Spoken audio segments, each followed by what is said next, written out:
They really are. Look, I hear you. How about this? How about if that program still exists? I don't know if it does. And I don't know. Okay, suppose it does.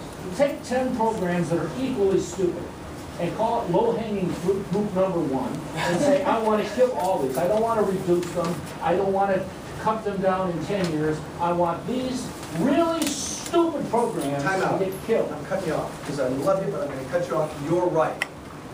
And actually, the House Republicans have done a lot of that in the last couple of years. Let me make one important procedural point. We make a lot of budget votes and a lot of appropriation votes in Congress, spending bills. One very important thing the Republicans did when they took over Congress 2 years ago was impose what's called open rule. That means you put forth, say, the appropriations bill for the Department of Commerce. Because it's an open rule, any member of Congress, Republican or Democrat, can propose an amendment. Go to the floor of the House, there's debate, add an amendment to that bill. Prior to that, Nancy Pelosi never let us do that. I wasn't there. Never let members of Congress do that. So everybody was just given these big bills to vote on. That's why we were up till midnight twice last week in Washington voting, because Democrats had a lot of interesting amendments, and so did Republicans. We've been doing this now for 1.5 years, and on a lot of those amendments, we have literally voted to get rid of certain programs. I mean, eliminate a number of programs. Now, you got to be really a political junkie, I suppose, to follow a lot of this stuff, because it's not in the news, because a lot of this is small. We're talking about small government programs, but we have voted to eliminate a lot of these things and certainly repeal a lot of them. Generally, we do a pretty lousy job of marketing our ideas. One final point. Everything Republicans have done in the House, we send it over to the Senate. What happens to it? It dies. I got to tell you, folks.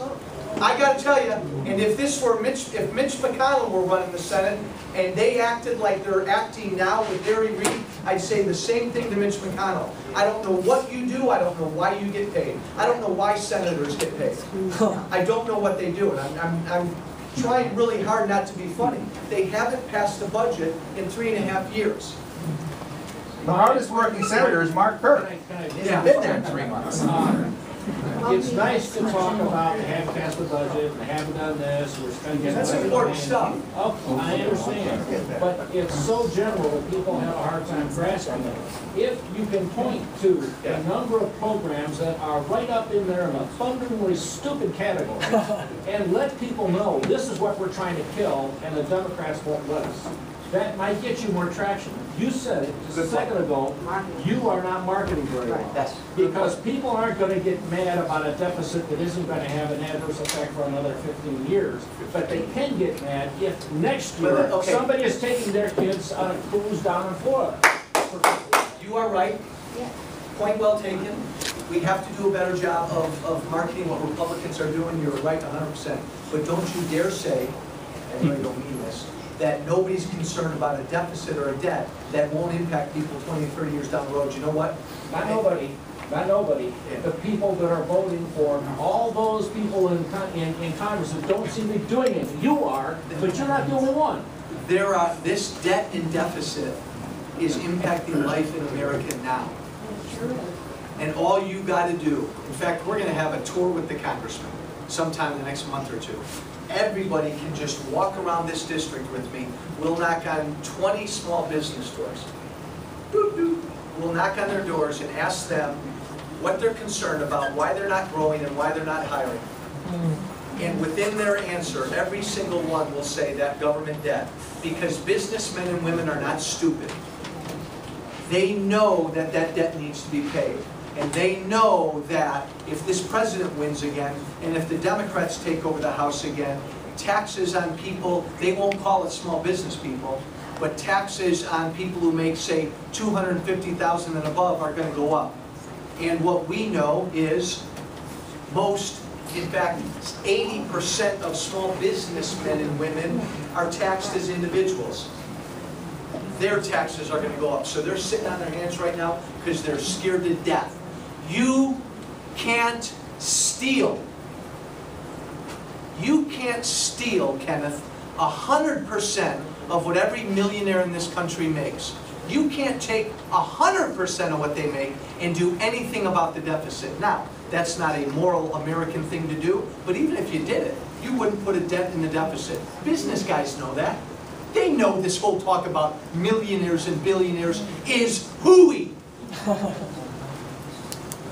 Hooey. If you want to tax your way out of this debt, we're all getting hit.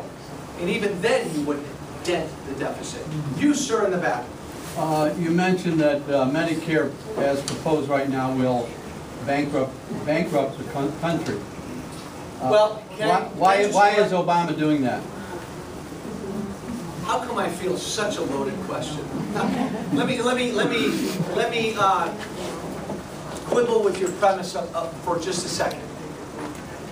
If we don't do anything to Medicare, it's insolvent. It's going to go away. Health care costs for our aging population, if we don't do something about that, that's going to bankrupt the country. Now, why is the president doing what he's doing? My own opinion is, if he were here right here and he could be truthful, hold on, and I asked him and he gave us an honest answer. I truly believe he wants everybody on government-run health care. I think he wants to bankrupt the private insurance industry. And I think he wants everybody, at the end of the day, dependent upon big government health care. I think that's his aim.